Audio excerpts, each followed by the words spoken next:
Bismillahirrahmanirrahim. Assalamualaikum warahmatullahi wabarakatuh. Alhamdulillahi rabbil alamin. Wassalatu wassalamu ala asyrafil anbiya'i wal mursalin sayyidina wa nabiyyina Muhammadin wa ala alihi wa sahbihi ajma'in. Asyhadu an la ilaha illallah wahdahu la syarika lah wa asyhadu anna Muhammadan abduhu wa rasuluh. Allahumma la ilma lana illa ma 'allamtana innaka antal alimul hakim. Amma ba'd. Baik, kita lanjutkan penjelasan dari kitab Al-Mukhtasar Al-Latif karya Syekh Abdullah bin Abdurrahman Baqadal rahimahullahu taala yang wafat tahun 1918 Hijriah. Sedikit tambahan.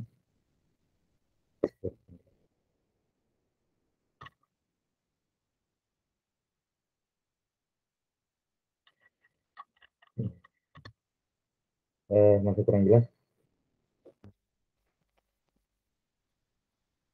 Gimana suaranya sekarang?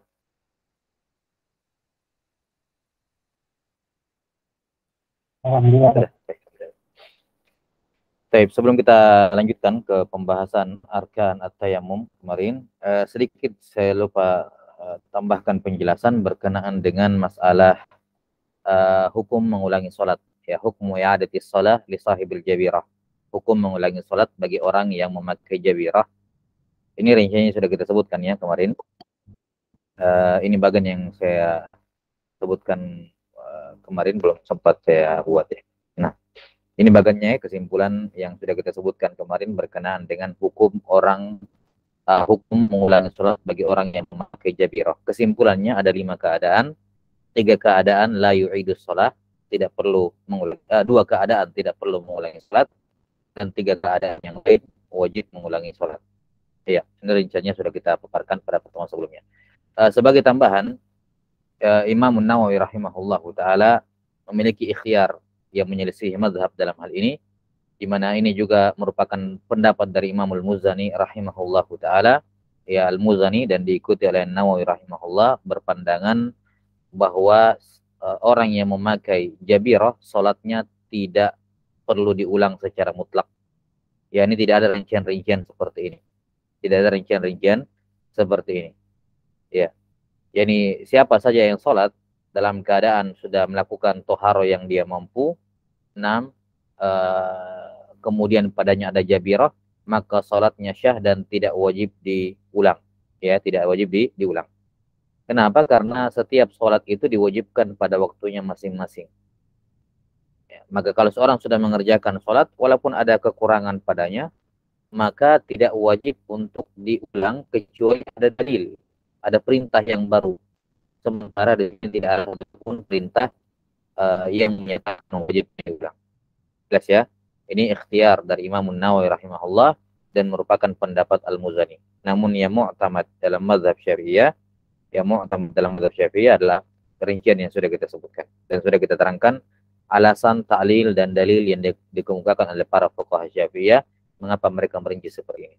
Jelas ya? Wallahu alam bisawab. Yani pada dasarnya bahwa seorang yang ketika Nabi SAW bersabda la tuqbalu salatun bi ghairi tahur, tidak diterima salat orang yang tanpa toharo, maka mereka ini belum sempurna belum sempurna toharohnya, tidak tayamumnya, tidak wudunya, tidak tayamumnya, maka pada dasarnya dia belum melakukan yang diperintah, gitu ya, sudut pandang dari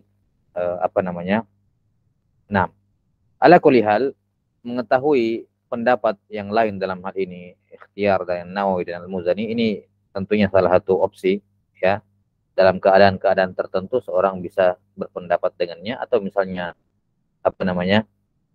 uh, awam masalah yang kesulitan, kadang orang awam di rumah sakit, jangankan misalnya rincian seperti ini, sholat saja masih susah gitu ya. Sholat saja masih susah dalam keadaan dia sakit. Nah, kalau dalam tanda kutip diberikan dalam tanda kutip kerumitan semacam ini, bisa jadi dia berpikir tidak sholat kayak gitu. Ya, tidak usah sholat sekalian, kok ribut kayak gitu. Nah, maka kita katakan yang seperti ini tentunya kita berikan kepada awam ini pendapat yang termudah yang diamalkan, ya. Nah, selama pendapat tersebut mu'tabar, ya, selama pendapat tersebut mu'tabar di kalangan fuqaha, maka silakan beramal dengannya. Karena itulah, dan ini hal yang kami dapati dari sebagian guru-guru kami, bahwa ketika ada orang awam datang bertanya tentang suatu permasalahan, dan sejauh ini dia sudah mengamalkan suatu amalan yang berbeda dengan apa yang kami yakini, namun pendapat yang diamalkan oleh awam tersebut tidak keluar dari mazhab yang mu'tabar, maka kita katakan teruskan amalan tersebut. Gak usah diberikan jawaban yang baru. Gak usah diberikan pendapat yang roji menurut saya atau dalam mazhab. Orang awam ini pendapat dan ya, kalau memang pendapat yang ya, karena awam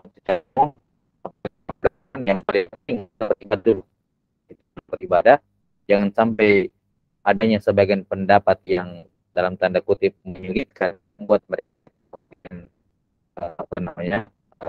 berpikir ulang untuk beribadah. Jelas ya? Allahu a'lam bishawab. Jadi ala kulli hal yang mu'tamad dalam mazhab adalah rincian semacam ini. Walaupun An-Nawawi rahimahullah dan juga Al-Muzani memiliki pendapat yang khalifu al-mazhab. Allahu a'lam bishawab. Pembahasan berkenaan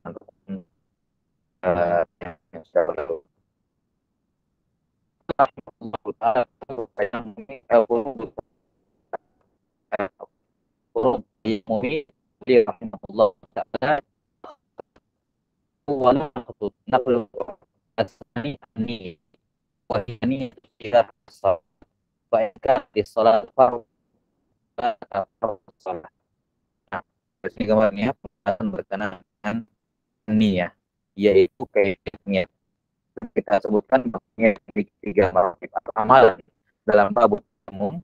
Ini ada tiga maratib yang mana niatnya harus menyesuaikan atau setidaknya lebih kuat. Ya. Karena itulah kalau dia meniatkan fardhu shalah, maka sudah bisa dipakai untuk semua maratib tingkatan 2 dan 3 yang sudah kita paparkan sebelumnya. Ya, Allahu a'lam bishawab. Selanjutnya, masalah yang beliau sebutkan di sini, wa yajibu qarnuha biwad'il yadi 'ala turab. Wa yajibu qarnuha dan wajib menggandengkan niat dengan meletakkan tangan di atas turab. Di atas tanah, dan hendaknya niat ini istadama, terus menerus ada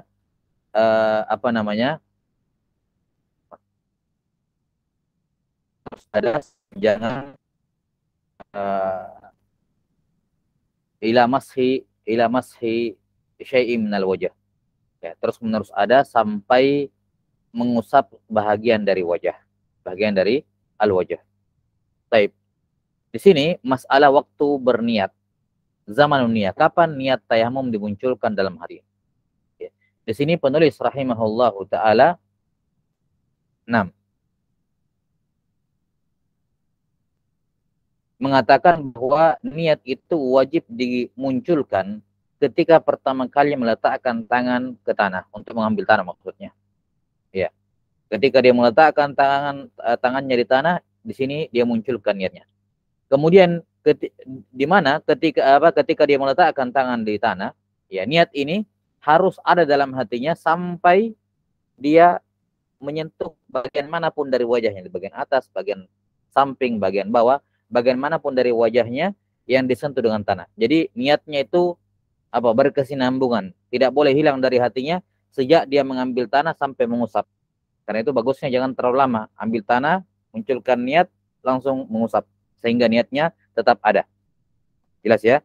Dan apa yang disebutkan di sini oleh penulis rahimahullahu taala, bahwa dipersyaratkan niat itu harus ada sepanjangan sejak dari mengambil tanah sampai merekatkan ke muka. Ini adalah mu'tamadnya Ibnu Hajar rahimahullahu taala dan guru beliau Syekhul Islam Zakaria bin Muhammad Al-Ansari rahimahullahu taala.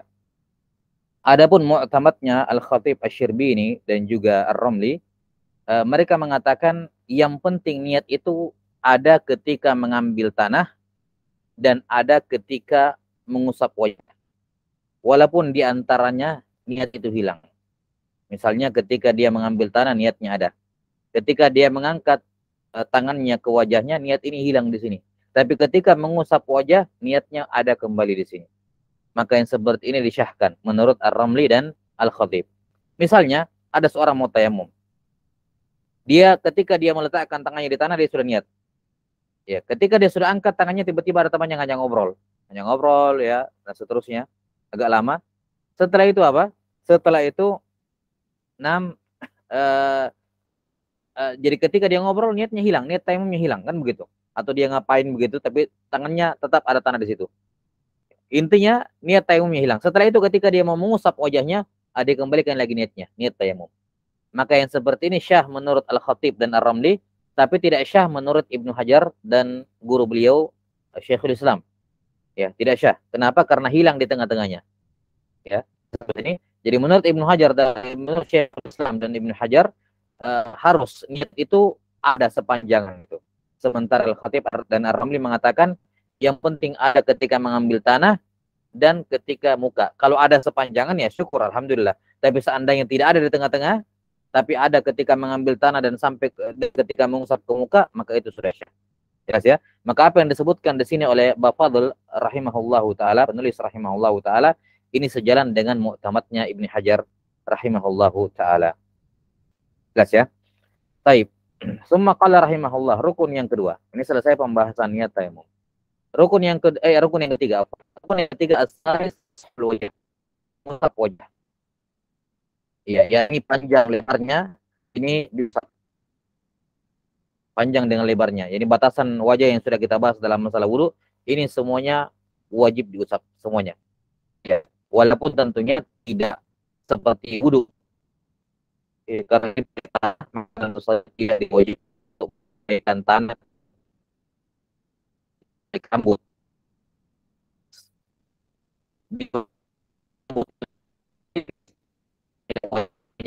kanan di baliknya. Cukup diusap bagi keluar dari wajah saja.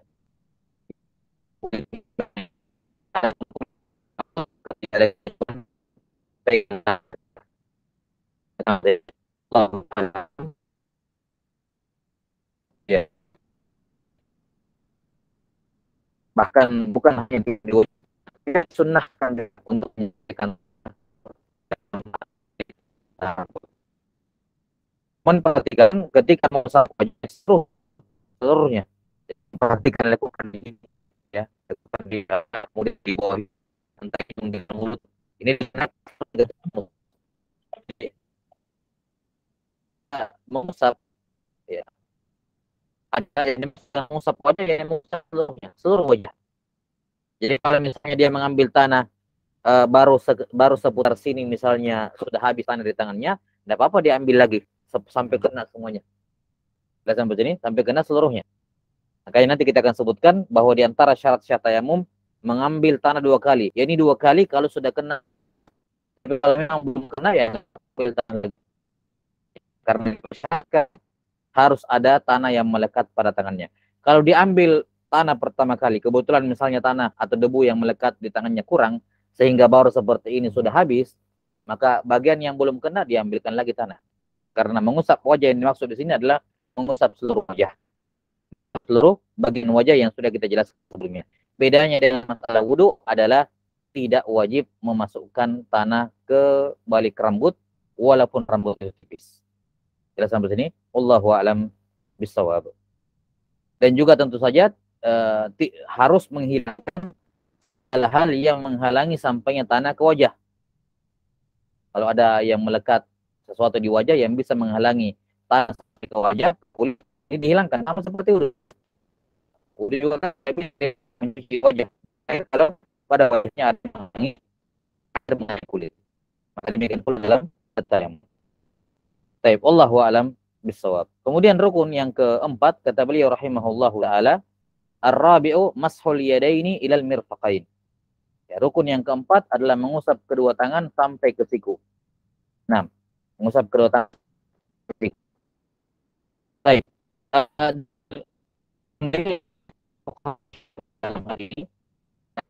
Yang pertama ada ayat wudu. Ya, di mana dalam ayat wudu disebutkan apa dalam ayat wudu? ya ayyuhalladzina amanu idza qumtum ila sholati faghsilu wujuhakum wa aydiyakum ilal marafiq. Dan tangan kalian sampai ke siku. Lihat sampai sini, tangan kalian sampai ke siku. Setelah itu masih di ayat yang sama. Ini kan di surah Al-Maidah ayat 6 ya. Masih di ayat yang sama Allah Taala berfirman, "Falam tajidu ma'a fatayammamu sa'idan thayyiba famsahu biwujuhikum wa aydikum." Min. Ya. Kalau kalian tidak menjumpai air, maka tayamumlah dengan sa'id yang thayyib, usaplah wajah kalian dan tangan kalian dengannya. Tangan kalian. Maka di sini di satu ayat yang sama disebutkan tangan 2 kali. Yang pertama di ayat tentang tentang tata cara wudu disebutkan tangan sampai siku. Sementara di tayamum hanya disebutkan waiyakum, tangan saya. Ya. Kata para fuqaha Syafi'iyah di sini ya, di ayat wudu tangannya ditakhid, diberikan pembatasan tangan sampai siku. Sementara di ayat di tayamum Allah hanya menyebutkan wa aidiyakum. Ya, biwujuhikum wa aidikum afwan. Wa aidikum minhu. Tangan kalian disebutkan secara mutlak tangan gitu. Tangan sampai mana diusap mutlak. Ya. Sementara di ayat wudu tangan muqayyad. Tangan sampai siku. Dan kaidahnya al-mutlaq mahmulun alal muqayyad. Ayat dalil yang mutlak dibawa kepada yang muqayyad. Apalagi ini terdapat dalam satu ayat. Nah, bukan ayat yang berbeda, ayat yang sama, Al-Maidah ayat 6. Maka para fuqaha Syafi'iyah mengatakan kemutlakan aidi, tangan, ya, kemutlakan tangan dalam tayamum itu ditakhid dengan siku pada ayat tentang sama-sama menyebutkan. Jelas sampai sini, al-mutlaq mahmul alal muqayyad. Ini istidlal dari para fuqaha Syafi'iyah yang disebutkan oleh Nawawi rahimahullahu taala dalam Al-Majmu'. Nah,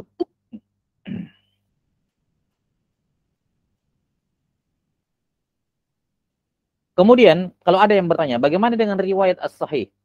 Dalam riwayat as-sahih, Sahih Bukhari dan selainnya, di situ dari riwayatnya Ammar bin Yasir, ya kan? Riwayatnya Ammar bin Yasir tentang sahabat itu yang tidak sholat gara-gara junub dan tidak ada air. Maka Nabi SAW bersabda, innama yakfika cukup bagi kamu untuk bertayamum. Kemudian disebutkan di situ mengusap wajah wa kaffaik gitu ya, dan kedua telapak tanganmu. Tidak sampai sini, dan kedua telapak tanganmu. Di sini dalam riwayat Al-Bukhari dan selainnya, Nabi SAW menyuruh sahabat ini untuk bertayamum dengan mengusap wajah, ya, innama yakfika an taf'ala biyadaika hakadha, yakni famasaha wajahahu wa kaffaihi gitu. Ya, dalam riwayat Al-Bukhari. Bahwa cukup bagi kamu untuk melakukan ini. Maksudnya apa? Yakni mengusap wajah dan telapak tangan. Jadi dalam riwayat Al-Bukhari disebutkan telapak tangan. Tapi kenapa para fuqaha Syafi'iyah, ya, Imam Syafi'i rahimahullahu taala tetap mengatakan mengusap tangan sampai siku, bukan telapak tangan? Ya, kata Syafi'i rahimahullahu taala, innama mana'na an na'khudha bi riwayati Ammar fil wajhi wal kaffain sul hadits an-nabi sallallahu alaihi wasallam. Kata beliau, yang mencegah kami untuk mengambil riwayatnya Ammar bin Yasir yang menyebutkan wajah dan saja, yang mencegah kami adalah hadis dari Nabi sallallahu alaihi wasallam bahwa Nabi sallallahu kata Imam Syafi'i rahimahullah, Nabi sallallahu alaihi wasallam mengusap wajah dan tangan sampai sikunya dalam tayamum. Ya. Jelas sampai sini? Ya. Ini dikatakan oleh Imam Syafi'i rahimahullahu taala haditsnya sahih. Wa anna hadza ashbahu bil Qur'an wal qiyas. Dan mengusap tangan sampai siku itu lebih cocok dengan Al-Qur'an. Ya, lebih cocok dengan apa? Dengan Al-Qur'an. Maksudnya yang kita jelaskan tadi, dalam satu ayat mutlak dibawa kepada yang muqayyad, dan juga ashbah bil qiyas, lebih cocok dengan qiyas. Ya, yakni karena tayamum pengganti apa? Pengganti dari wudu. Sebagaimana wudu dicuci semua muka, maka tayamum juga diusap semua muka. Ya, cuman diperingan dalam hal rambut dibalik kulit dibalik rambut, dan sebagaimana wudu tangan sampai siku, maka apa? Maka tayamum juga demikian. Itu maksudnya bahwa mengusap tangan sampai siku itu sabit dari amalan Nabi, dari perbuatan Nabi sallallahu alaihi wasallam, kemudian lebih asbah bil Quran wal qiyas, kata Imam Syafi'i rahimahullahu taala. Kemudian Imam Al-Baihaqi rahimahullahu taala menyatakan wa qad sahha an Ibnu Umar min qawlihi wa fi'lihi. telah sahih dari Ibnu Umar radhiyallahu anhuma ucapan beliau yakni hadis mauquf wa fi'lihi dan perbuatan Ibnu Umar dalam bertayamum. Apa itu? Kata Ibnu Umar radhiyallahu anhuma, at-tayammumu darbatan, darbatun lil wajhi wa darbatun lil yadaini ilal mirfaqain. Ya. Kata Al-Baihaqi rahimahullah telah sahih dari Ibnu Umar dari ucapan dan perbuatannya. Apa ucapannya? Kata beliau tayamum itu dua kali mengambil tanah. Satu kali untuk wajah dan satu kali tangan sampai siku. Darbatun lil yadaini ilal mirfaqain. Ya sampai sini Allahu taala alam bisawab. Dan Al-Baihaqi rahimahullah mengatakan bahwa Asy-Syafi'i memegang kandungan hadis karena muwafiq lil Quran wa qiyas wa itu lebih sesuai dengan zahir Quran yang sudah kita jelaskan, lebih sesuai dengan qiyas dan juga ahwat, lebih berhati-hati. Jelas sampai sini wallahu taala alam bisawab. Nah, ini sisi pendalilan dari para fuqaha Imam Syafi'i rahimahullah dan para fuqaha Syafi'iyah mengapa mereka memilih itu. Jadi haditsnya sahih, jelas sampai sini haditsnya sahih riwayat Bukhari, tapi mereka punya taklil yang lain. Ini menyanggah pendapat ucapan sebagian orang yang yang kalau bisa dibilang sok tahu terhadap mazhab Imam Syafi'i, ya, dengan seenaknya mereka menyalahkan atau mengatakan bahwasanya pendapat ini tidak sesuai dengan bukan mazhab Imam Syafi'i. Padahal para fuqaha Syafi'iyah dari Al-Muzani rahimahullah sampai di zamannya Nawawi, sampai di zamannya Ibnu Hajar, sampai di zaman sekarang semuanya sepakat mengatakan itu mazhab Syafi'i. Kemudian ada orang belakangan mengatakan enggak, itu bukan mazhab Imam Syafi'i. Kenapa? Ada hadis yang sahih yang bertentangan dengannya. Sementara Imam Syafi'i berkata, "Idza sahhal hadits fa huwa mazhabi." Kalau haditsnya sahih maka itu mazhabku. Nah, ini haditsnya sahih, berarti ini mazhabnya Imam Syafi'i katanya. Ya, ini karena kejahilan. Ya, dengan seenaknya menisbatkan kepada Imam Syafi'i mazhab hanya karena mengatakan haditsnya sahih. Dan para fuqaha rahimahumullah, fuqaha Syafi'i telah menjelaskan bahwa bukan itu maksudnya Imam Syafi'i, bukan semua hadits yang sahih langsung serta-merta dikatakan Syafi'i berpendapat dengannya. Buktinya di sini. Lihat haditsnya Bukhari Muslim. Beliau akui sendiri, Syafi'i mengatakan haditsnya sahih. Haditsnya Ammar bin Yasir. Sahih. Tapi kami tidak mengambil itu karena ada dalil yang lebih kuat. Ya, dalil yang lebih kuat. Beliau mensahihkan hadis dari Nabi SAW bahwa beliau mengusap wajah dan tangan sampai siku. Kemudian beliau juga itu didukung dengan amalan dan perbuatan dari Abdullah bin Umar radhiyallahu anhuma. Ya. Nah, dan yang seperti ini sebagian mengatakan bahwa perbuatan seperti ini dari Ibnu Umar tidak mungkin dari ijtihad. Ini kan masalah ibadah ya. Masalah tata cara ibadah. Tidak mungkin sahabat Ibnu Umar kemudian membuat kaifiat tayammum yang beliau nyatakan bahwa at-tayammum darbatun lil wajh wa darbatun lil yadain kalau tidak ada dalil dari Nabi SAW. Tidak mungkin beliau mengada-ngada tentang tata cara tayammum. Jelas sampai sini? Ya, walaupun qaulus sahabi dalam mazhab Syafi'iyah bukan hujjah, tapi di sini ucapan Ibnu Umar walaupun mauquf, tapi sebagian ulama mengatakan lahu hukmur rafa, memiliki hukum marfu. Kenapa? Karena di sini dalam konteks menjabarkan kaifiat ibadah dan itu sifatnya bukan perkara ijtihad. Bukan perkara ijtihadiyah. Karena di sini beliau menjabarkan tata cara tayammum. Jelas ya? Yang dikatakan ahwat itu lebih berhati-hati. Nah, ala kulli hal, haditsnya sahih ya, namun Syafi'i rahimahullahu taala tidak berpendapat dengannya. Jelas? Nah, kemudian sebagai faedah, jadi yang mu'tamad dalam mazhab Syafi'iyah bahwa yang usap pada tayammum adalah sampai sini. Nah, dan ini yang rahimahullah sampai ke sesuai dengan haditsnya Nabi. Dan ini pendapat yang dipilih oleh Nawawi rahimahullahu taala. Pendapat yang dipilih oleh Nawawi rahimahullahu taala. Jelas ya? Dan sudah kita sebutkan bahwa ketika terjadi khilaf antara qaul qadim dan al-jadid, maka yang mazhab adalah qaul al-jadid. Nah, kecuali pada sekitar 19 permasalahan, ada menyebutkan lebih atau kurang, di mana para fuqaha Syafi'iyah sepakat untuk berfatwa dengan yang qadim. Namun masalah ini bukan salah satu di antaranya. para fuqaha Syafi'i menyatakan qaul jadid lebih kuat dari sisi dalil dibandingkan qaul qadim. Jelas ya? Jadi membabil faedah dalam qaul qadim Imam Syafi'i beliau mengatakan tayamum hanya sampai telapak tangan saja. Dan ini pendapat yang dipilih oleh Imam An-Nawawi rahimahullahu taala. Baik. Kita kembali. Jadi rukun yang keempat adalah mengusap kedua tangan sampai ke siku. Nah, di sini kalau seorang itu memakai cincin, ya, seorang memakai cincin atau semisal dengan yang memakai jam tangan, ya memakai jam tangan, kan biasanya jam tangan atau cincin kan agak ketat lah ya. Di sini wajib bagi dia untuk melepaskan ketika mengambil tanah yang pertama, tanah yang kedua, apa? Yang pertama kan tanah untuk muka. Tanah yang kedua tangan sampai siku. Maka kalau dia pakai cincin atau jam tangan, maka kalau cincin sih biasanya jelas ya tidak bisa masuk tanah ke situ karena kan ketat. Jam tangan mungkin masih ada yang agak longgar, tapi kalau misalnya jam tangannya ketat, tanah tidak bisa masuk di balik itu. Kalau jam tangannya nggak dilepas, maka wajib melepaskan jam tangan. Kalau cincin ya wajib dilepas karena tanah tidak akan bisa masuk. Cincin kan rata-rata ketat ya. Nah, maka wajib melepaskan cincin di usapan yang kedua ketika mengambil tanah yang kedua. Ya, kenapa? Karena ketika mengambil tanah yang kedua, gilirannya ini yang mau diusap. Ya, giliran tangan sampai siku dan tidak syah kalau ada yang menghalangi. Ya. Jelas sampai sini? Tidak syah kalau ada yang menghalangi. Karena itulah sama seperti tangan sampai siku ketika wudhu, semua depan belakang harus kena. Semua depan dan belakang harus kena. Jelas sampai sini? Kapan misalnya dia mengambil tanah, baru bagian depan tanah baru bagian depan tanahnya sudah habis, ya sudah, dia pindah ke belakang. Dia pindah apa? Dia ambil tanah lagi, kemudian dia usap bagian belakangnya.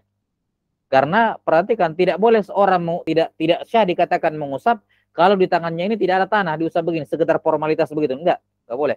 Harus ada tanahnya. Sebagaimana akan diterangkan nanti biidnillahi ta'ala. Baik.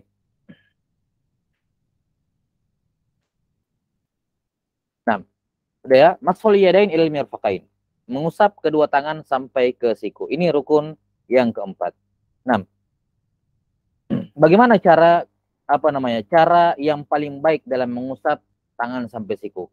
Ya, sebenarnya intinya dalam tayamum ya intinya semua ini dari ujung jari ya, jari sampai ke siku semua harus kena, depan, luar dalam dan luarnya harus kena.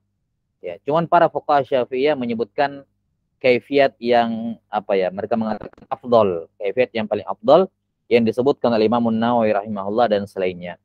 Jadi caranya iya. Jadi caranya ya. Yang pertama, dia mengambil tanah tentunya. Ya, kita sekarang mau mengusap tangan ya. Kalau wajah selesai. Ya, wajah kan semuanya kena. Sekarang tangan. Dia mengambil tanah yang kedua. Nah, yang pertama kali diusap adalah tangan kanan. Tangan kanan. Berarti yang mengusapnya adalah tangan kirinya. Caranya adalah dengan meletakkan tangan kiri di atas tangan kanan seperti ini. Iya. Jelas ya? Telunjuk tangan kiri di kelingking jari kanan. Dan kelingking jari kiri di telunjuk tangan kanan. Seperti ini. Jadi jempolnya ngambang kanan kiri nih. Jempol. Jelas sampai sini? Kemudian dia usap mundur ke belakang. Ya, usap mundur ke belakang seperti ini. Ketika sampai di pergelangan tangan, ujung jari jemari itu mengusap pinggir. Ya, bagaimana ya? Ya, ini ya. Nah, jadi tadi kan seperti ini. Ya, ketika sudah di pergelangan tangan, ujung jari mengusap bagian pinggir begini. Diputar tangannya seperti ini. Kemudian dia usap turun sampai ke siku. Sampai ke siku mutar ke dalam. Ya. Mutar ke dalam seperti itu pula. Ya, naik lagi kembali ke atas. Ya, naik lagi kembali ke atas seperti ini. Kemudian ketika sampai ya, kembalikan seperti ini. Ya. Sampai sini. Nah, ini seraya agak ditekan.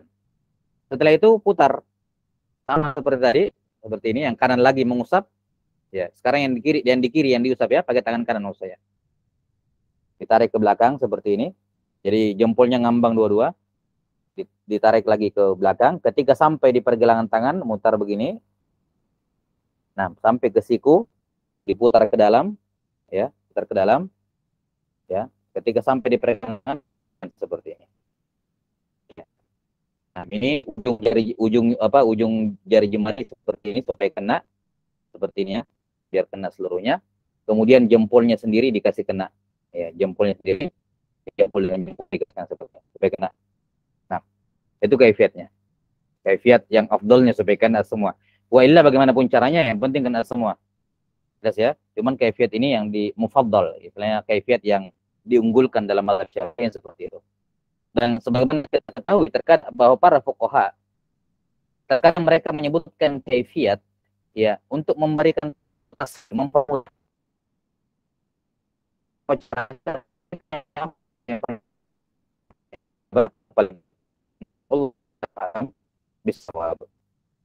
jelas ya. Ya, jadi saya ulangi, jadi tangan kanan pertama diusap dengan menggunakan tangan kiri, ya, dengan menggunakan tangan kiri, ditarik ke belakang, dengan tangan diputar, ya, diputar seperti ini, kemudian digosok sampai ke siku luar, kemudian diputar ke dalam, dorong lagi ke atas, ketika sampai pergelangan tangan dikembalikan seperti ini. Ya, kemudian kiri lagi seperti ini, ya,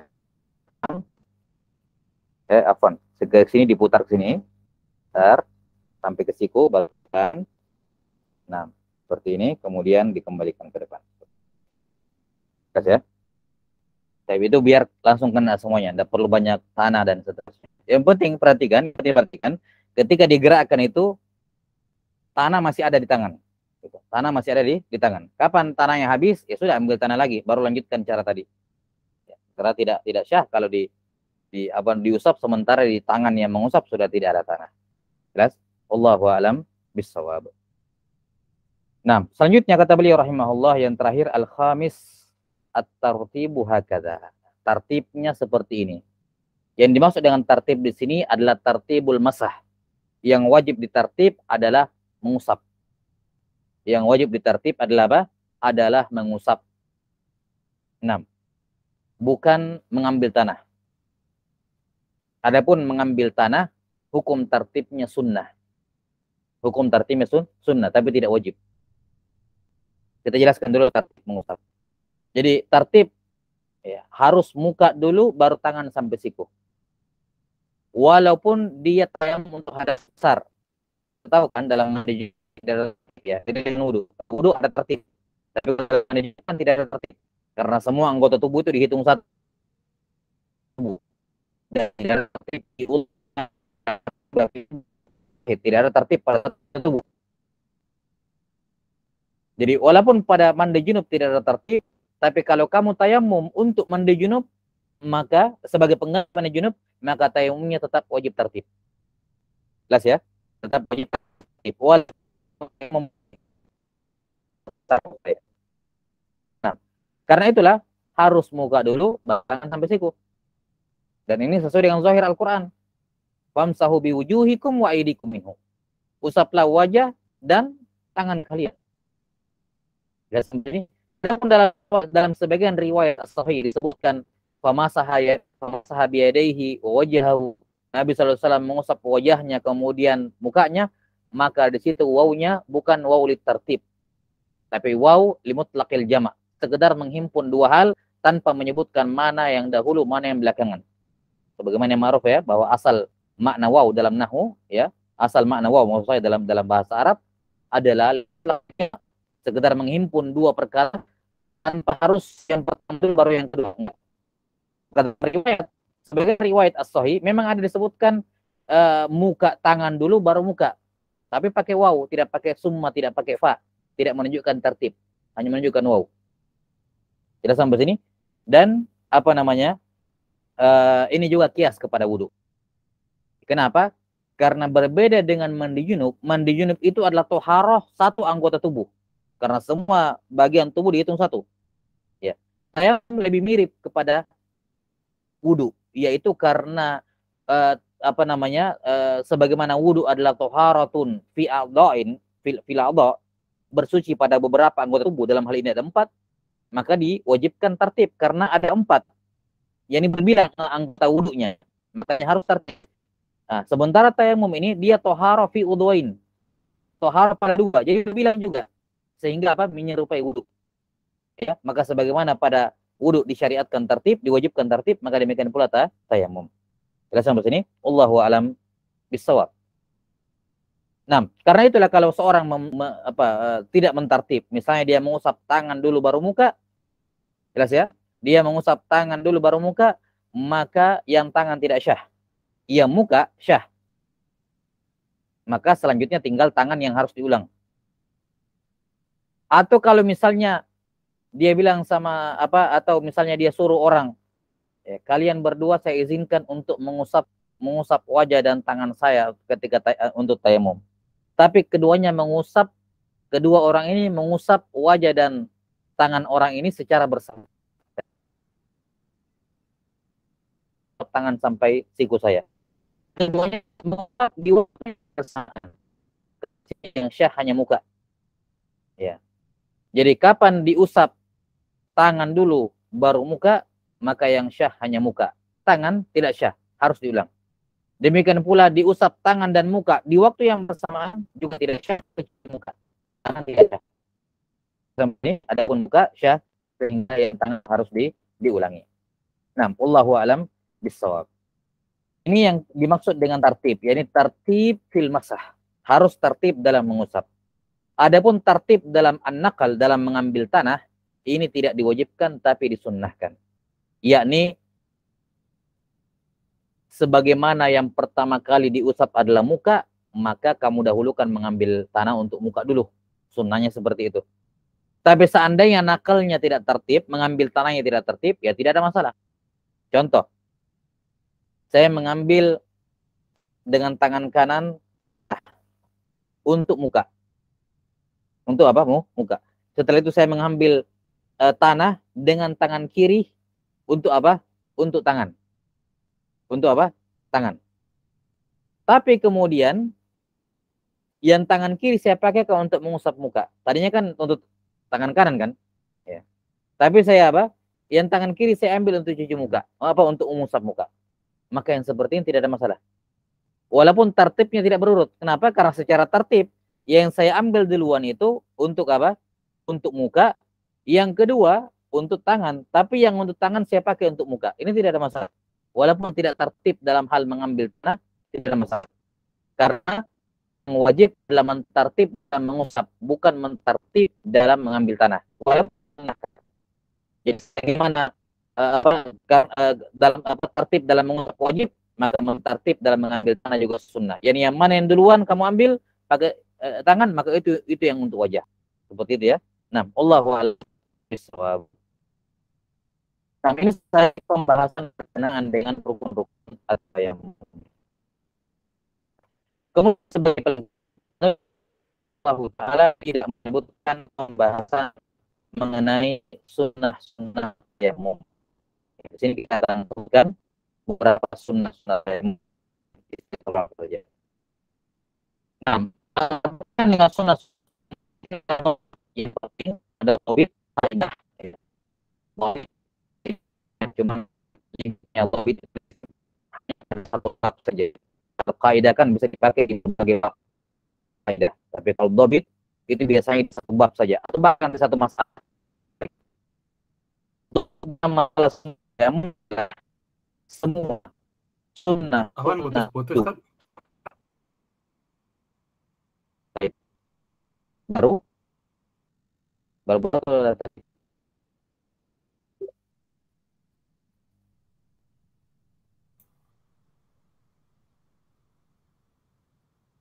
ya Allah, saya nggak lihat ya.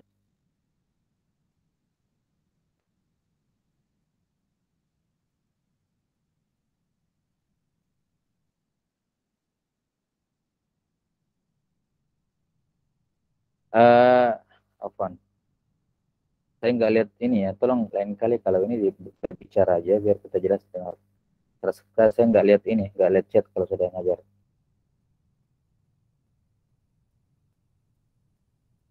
Ini terus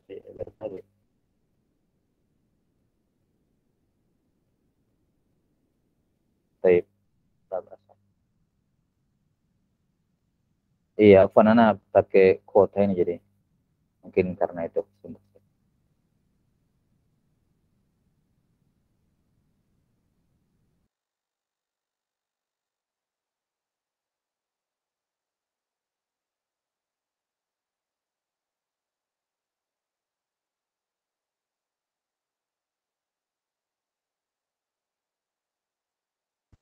Iya.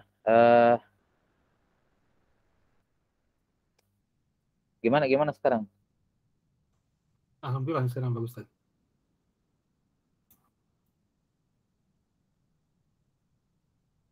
Ya tolong lain kali di Indo bicara aja di tengah pelajaran kalau salah. Saya nggak perhatikan chat. Baik. Nah, ya sunnah-sunnah tayamum, kita punya dhabit umum dalam masalah ini adalah kita katakan bahwa beberapa pokok mengatakan semua sunnah tayamum, semua sunnah wudu mungkin dilakukan pada tayamum, maka itu adalah sunnah.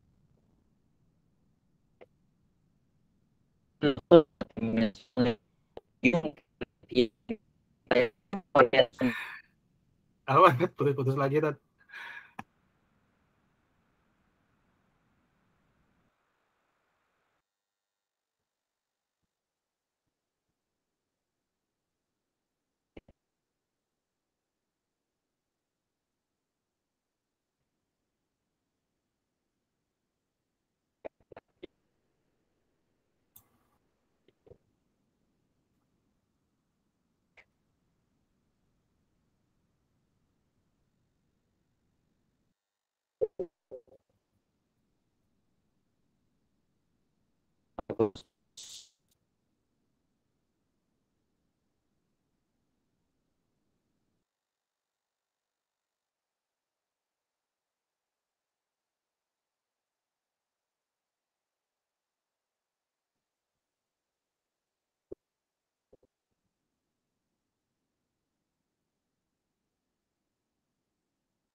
Saya nggak ada suaranya.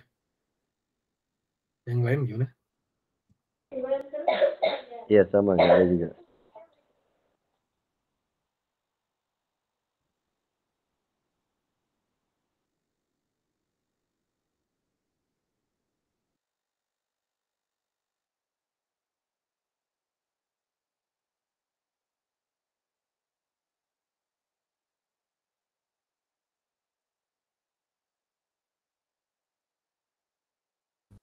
Iya, kalau masih putus-putus, menurut saya cukupkan sampai ini.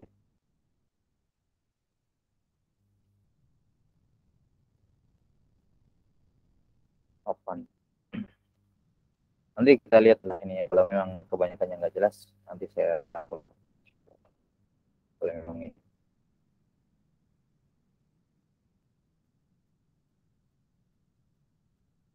Iya, gimana? Sekarang bagus sih, tapi nggak tahu kalau panjang Ustaz. Saya coba kita lanjut sedikit baru kita selesaikan saja. Nah, jadi secara umum semua sunnah wudhu yang bisa dilakukan pada tayamum, maka itu juga adalah sunnah tayamum. Kecuali taslis 3 kali dan menyelang-nyelengi janggut. Menyelang-nyelengi janggut. Ya, jadi sunnah tayamum itu banyak. Kita katakan semua sunnah wudhu yang memungkinkan dilakukan saat tayamum, maka itu juga sunnah tayamum, kecuali taslis dan takhlilul lihya. Kecuali 3 kali. Tayamum cukup 1 kali saja. Ya, tidak disunnahkan 3 kali. Bahkan dimakruhkan 3 kali. Dimakruhkan taslis dalam tayamum. Demikian pula tidak disunnahkan takhlilul lihya. Menyelang-nyelingi janggut juga tidak disunnahkan. Adapun selain daripada itu, yang memungkinkan dilakukan saat tayamum, maka itu juga sunat tayamum. Seperti misalnya membaca basmalah. Membaca apa? Basmalah. Dia sunnah wudu. Bisa dilakukan di tayamum, maka dia juga sunnah tayamum. Jelas sampai sini ya? Kemudian apa masalah talaffuz bin niyah, melafalkan niat. Ya, bisa dilakukan ketika tayamum, maka wudu, maka itu juga dan bisa dilakukan pada saat tayamum, maka itu juga disunnahkan. Nah, dan demikian seterusnya. Semua yang sunnah pada bab tayamum, demikian pula termasuk di dalamnya zikir setelah wudu. Zikir setelah wudu sunnah, jelas ya, dan bisa dilakukan pada saat tayamum, maka itu juga sunnah tayamum. Itu juga sunnah tayamum. Jelas ya? Baik. Yang tidak bisa dilakukan misalnya sunnah wudu tapi tidak bisa dilakukan saat tayamum, ya itu bukan sunnah tayamum, seperti misalnya enam taslis, ya, menyelanjangi taslis 3 kali memungkinkan dilakukan tayamum tapi tidak disunnahkan. Nah, tidak disunnahkan. Adapun misalnya kayak siwak, apakah siwak memungkinkan dilakukan pada saat tayamum? Ya memungkinkan, maka termasuk sunnah tayamum apa? As-siwak. Jelas ya? Allahu a'lam bishawab. Kemudian sunnah apa? Taqdimul yumna 'alal yusra, mendahulukan kanan baru kiri. Apakah mungkin dilakukan saat tayamum? Boleh, mungkin. Maka ia juga sunnah. Ya. Kemudian ada tambahan sunnah-sunnah tayamum. Ya. Sunnah-sunnah tayamum ada tambahan. Ya. Ada 5 perkara. Ya, yang menjadi sunnah-sunnah tayamum. Atau ada 4 perkara ya disebutkan.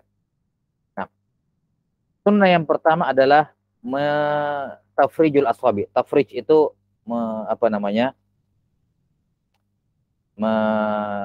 tidak merapatkan jari jemari, ya, tidak jari-jari kalau mengusap, supaya lebih luas jangkauannya ketika mengusap muka atau tangan sampai siku. Jadi sunnahnya adalah tafrij, memberikan furjah space di antara jari jemari.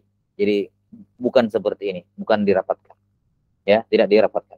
Ini sunnah yang pertama. Sunnah yang kedua adalah takhfifut turab ba'da dharb, ya,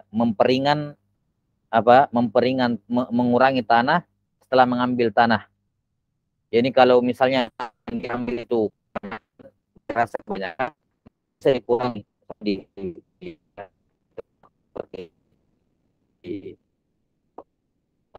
supaya tanahnya saya lakukan kalau kebanyakan gitu, banyak sekali yang melekat, ya. Jadi ini kemudian debu yang lengket, nggak usah dibentur-benturin lagi, khawatirnya malah jatuh, tidak ada tanah jadinya nanti. Jelas ya?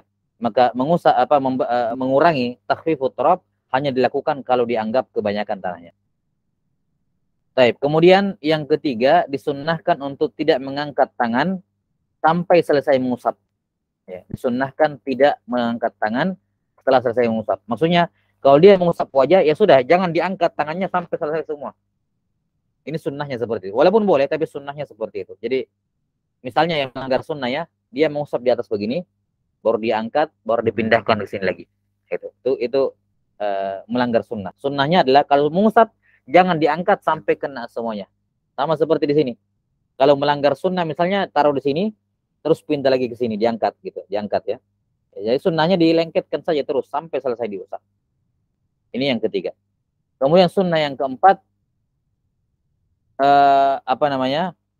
dia tidak mengelap tanah dari tubuhnya sampai selesai sholat.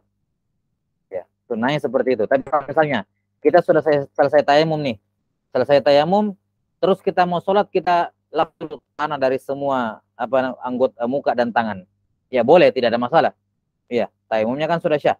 Tapi sunnahnya jangan membersihkan bekas-bekas tanah sampai selesai sholat. Sama lah seperti wudhu. Kalau sudah berwudhu, jangan diusap bekas wudhunya, karena tetesan air itu kan bernilai pahala, menggugurkan dosa. Maka demikian pula tanah tayamum disunnahkan tidak dihilangkan dari tubuh sampai selesai dia sholat. Sampai selesai dia sholat. Nah, Allahu ta'ala alam bisawab. Saya kira cukup dulu sampai sini. Lafu minkum atas gangguan ini. Insyaallah ta'ala pembahasan selanjutnya berkenaan dengan syahnya tayamum.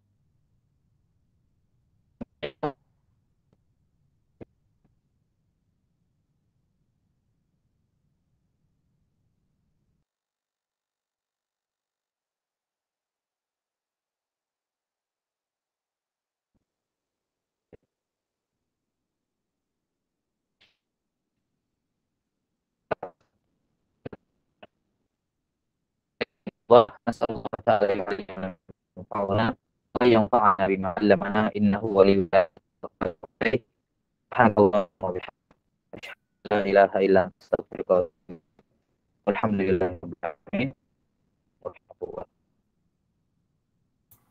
Waalaikumsalam warahmatullahi wabarakatuh. Syukran barakallah.